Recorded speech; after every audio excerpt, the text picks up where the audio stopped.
नमस्कार। आकाशवाणी जयपुर अजमेर से प्रस्तुत हैं प्रादेशिक समाचार।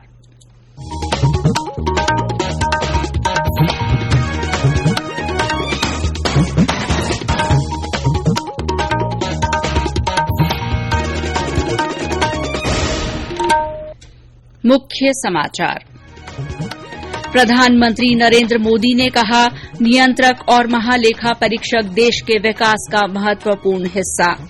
केंद्रीय स्वास्थ्य मंत्री डॉ मनसुख मांडविया ने कोविड टीकाकरण जैसे विशाल अभियान के लिए जन भागीदारी को आवश्यक बताया।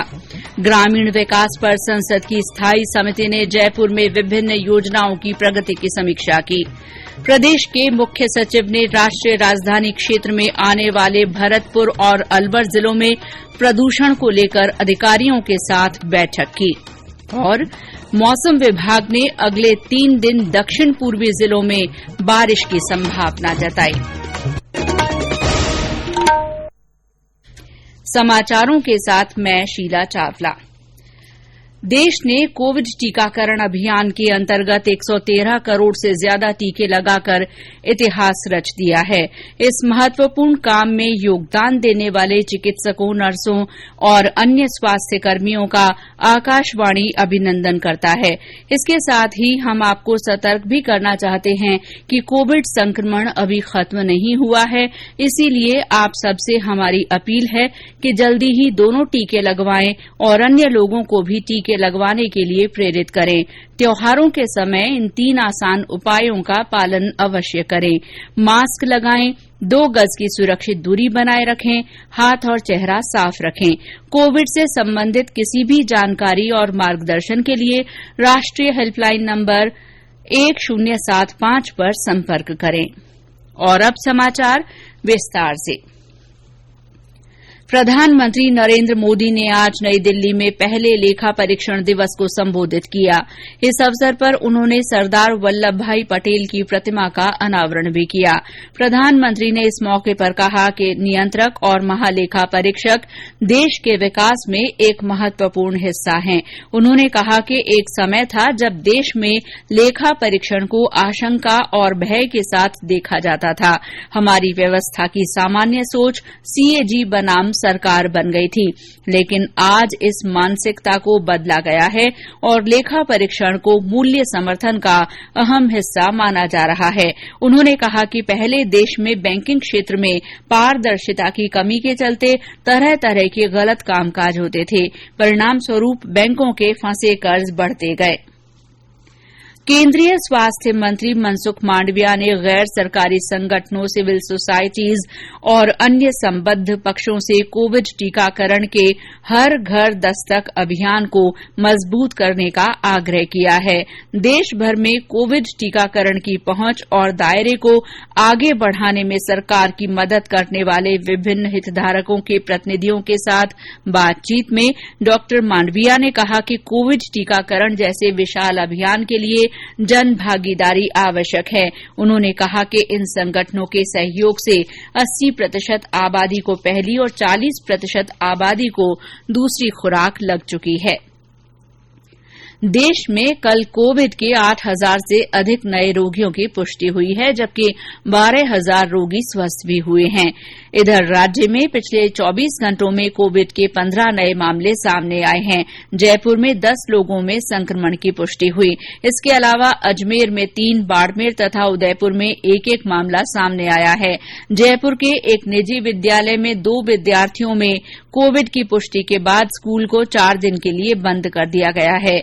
अन्य स्कूलों में भी छात्रों के नमूने लिए जा रहे हैं। प्रदेश में कोविड के सक्रिय रोगियों की संख्या 73 हो गई है। कोविड संबंधी राष्ट्रीय हेल्पलाइन नंबर हमारी वेबसाइट newsonair.gov.in पर उपलब्ध है।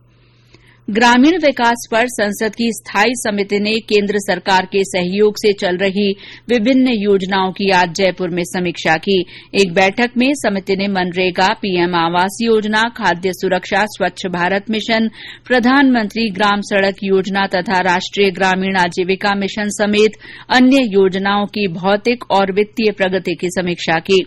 बैठक में राज्य सरकार के ग्रामीण विकास विभाग से जुड़े विभिन्न अधिकारियों ने भाग लिया। सांसद प्रताप राव जाधव की अध्यक्षता वाली इस समिति के 25 सांसदों का दल पिछले 4 दिनों से राज्य के दौरे पर है। इन सांसदों ने जोधपुर, अजमेर तथा जयपुर जिले में ग्रामीण इलाकों का दौरा कर विभिन्न योजनाओं की वास्तविक स्थिति का जायजा लिया। समिति के सदस्यों ने कल जयपुर के दूदू ब्लॉक की पड़ासोली गांव का दौरा किया, जहां उन्होंने पंचायत प्रतिनिधियों और विभिन्न योजनाओं के लाभार्थियों के साथ बात भी की। ये समाचार आकाशवाणी जयपुर अजमेर से प्रसारित किए जा रहे हैं। समाचार अभी और भी हैं, लेकिन पहले ये संदेश। चलो मिलकर एक शुरुआत करें, चलो एक फैसला आज करें, मास्क नहीं तो टोकेंगे, कोरोना को रोकेंगे, चलो एक इरादा करते हैं, चलो कुछ वादा करते हैं, मास्क नहीं तो टोकेंगे, कोरोना को रोकेंगे। समाचारों में आपका फिर स्वागत है। मुख्यमंत्री अशोक गहलोत ने सड़क हादसों पर चिंता व्यक्त करते हुए इनकी रोकथाम के लिए प्रभावी कार्रवाई करने पर जोर दिया है। आज वीडियो कॉन्फ्रेंस के जरिए परिवहन विभाग के नए कार्यालयों के लोकार्पण और शिलान्यास कार्यक्रम में मुख्यमंत्री ने कहा कि सड़क दुर्घटनाओं से होने वाली मौतों को कम करना सर्वोच्च प्राथमिकता होनी चाहिए। उन्होंने अधिकारियों से कहा कि सड़क बनाते समय भी ये ध्यान रखा जाए कि उसमें कोई तकनीकी खामी न हो। श्री गहलोत ने कहा कि दुर्घटनाओं को रोकने के लिए विशेषज्ञों की मदद लेनी चाहिए। मुझे बहुत दुख होता है, 2-2.5 लाख लोग मर रहे हैं देश के अंदर। राजस्थान को हम कैसे मॉडल बनाए, हमारे 10,000 लोग मरते पर वो नौबत नहीं आए। मरने का आंकड़े हम कैसे कर सकें, ये हमारी टॉप प्रायोरिटी होनी चाहिए। मरे ही नहीं आए, एक्सीडेंट नहीं हो, उसके लिए हेलमेट की बात है। हेलमेट से जान बच जाती है। एक्सीडेंट नहीं हो, ये की जिम्मेवारी डिपार्टमेंट की, अपने डिपार्टमेंट। आप एक ऐसी मैकेनिज्म डेवलप करो जो कि वो ध्यान रखे कि यार एक्सीडेंट प्रोन एरिया बन गया है, एक्सपर्टाइज इनके पास होनी चाहिए, एक्सीडेंट नहीं हो। मुख्यमंत्री ने जोधपुर में प्रादेशिक परिवहन कार्यालय और बालोतरा, भिवाड़ी तथा शाहपुरा में जिला परिवहन कार्यालयों का लोकार्पण और शिलान्यास किया। मुख्यमंत्री अशोक गहलोत ने कहा है कि बच्चों में संस्कार, संस्कृति और रिवाज कायम रहना जरूरी है।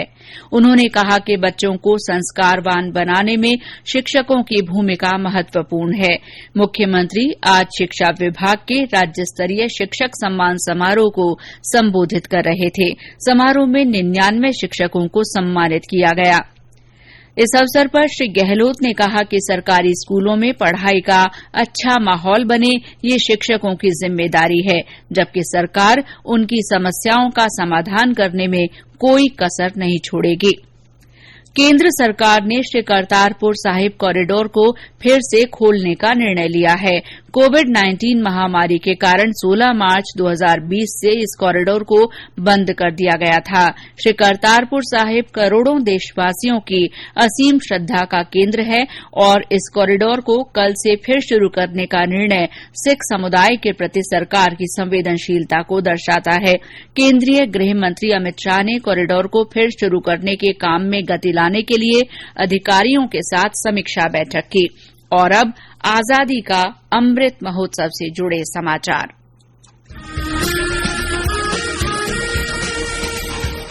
आजादी का अमृत महोत्सव।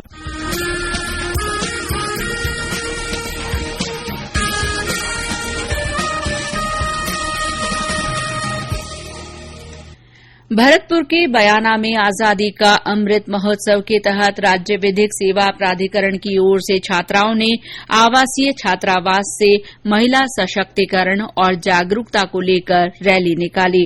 इस दौरान बेटी बचाओ बेटी पढ़ाओ और बेटियों के अधिकार को लेकर लोगों को जागरूक किया गया। साथ ही महिलाओं के लिए बनाए गए कानूनों की जानकारी भी दी गई। आजादी का अमृत महोत्सव के तहत आकाशवाणी समाचार जयपुर की ओर से शुरू की गई संदेश श्रृंखला में अब सुनिए हमारे श्रोता का संदेश। मैं महेंद्र सिंह, गांव कायाबिला, जिला पाली, तहसील रायपुर से। अमृत महोत्सव एक ऐसा अवसर है जो हमारे वीर सेनानियों ने बलिदान दिया, जिनके बारे में हमें बहुत कुछ जानने का मौका मिल रहा है। उन माताओं को, उन बहनों को, सभी को शत शत नमन, जिन्होंने अपनों को बिना स्वार्थ के देश की सेवा में लगा दिया। हम भी यही प्रण लेते हैं कि हमसे जो योगदान बन पड़ेगा वो हम भी देश के लिए कुर्बान करने का संकल्प करते हैं। जय हिंद, जय भारत। इस संदेश श्रृंखला में श्रोताओं से देशभक्ति और प्रेरणादायी संदेशों को आमंत्रित कर उन्हें समाचार बुलेटिन में शामिल किया जाता है। श्रोता हमें अपने संदेश रिकॉर्ड कर हमारे व्हाट्सएप नंबर 9414052368 पर भेज सकते हैं। मुख्य सचिव निरंजन आर्य ने राष्ट्रीय राजधानी क्षेत्र में आने वाले प्रदेश के भरतपुर और अलवर जिलों में प्रदूषण को देखते हुए आज इन जिलों के अधिकारियों के साथ वीडियो कॉन्फ्रेंस के माध्यम से समीक्षा बैठक की। उन्होंने अलवर के भिवाड़ी क्षेत्र के प्रशासनिक अधिकारियों को प्रदूषण फैलाने वालों के खिलाफ सख्त कार्रवाई करने के निर्देश दिए।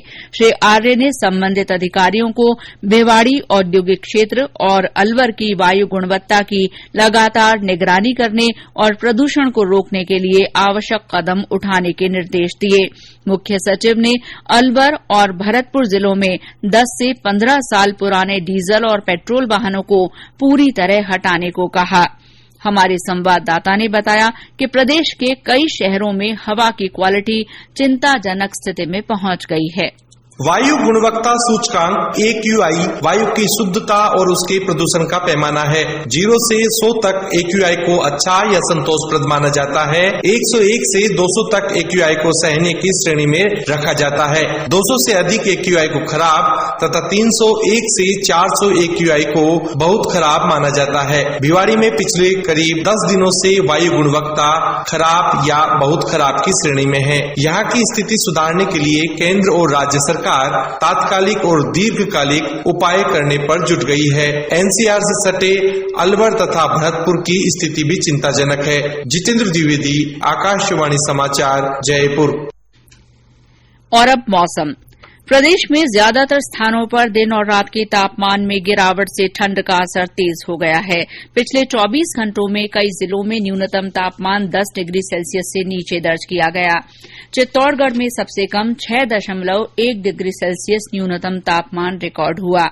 इसी तरह चूरू और भीलवाड़ा में 7 डिग्री सेल्सियस, हनुमानगढ़ में 8, डबोक में 8.2 और सीकर में 8.5 डिग्री सेल्सियस न्यूनतम तापमान दर्ज हुआ।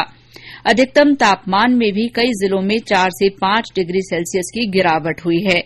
मौसम विभाग ने कल से अगले 3 दिन दक्षिण पूर्वी जिलों में बारिश की संभावना जताई है। कल कोटा और उदयपुर संभाग में कहीं कहीं बारिश के आसार हैं। और अंत में मुख्य समाचार एक बार फिर। प्रधानमंत्री नरेंद्र मोदी ने कहा है कि नियंत्रक और महालेखा परीक्षक देश के विकास का महत्वपूर्ण हिस्सा है। केंद्रीय स्वास्थ्य मंत्री डॉक्टर मनसुख मांडविया ने कोविड टीकाकरण जैसे विशाल अभियान के लिए जन भागीदारी को आवश्यक बताया है। ग्रामीण विकास पर संसद की स्थायी समिति ने जयपुर में विभिन्न योजनाओं की प्रगति की समीक्षा की।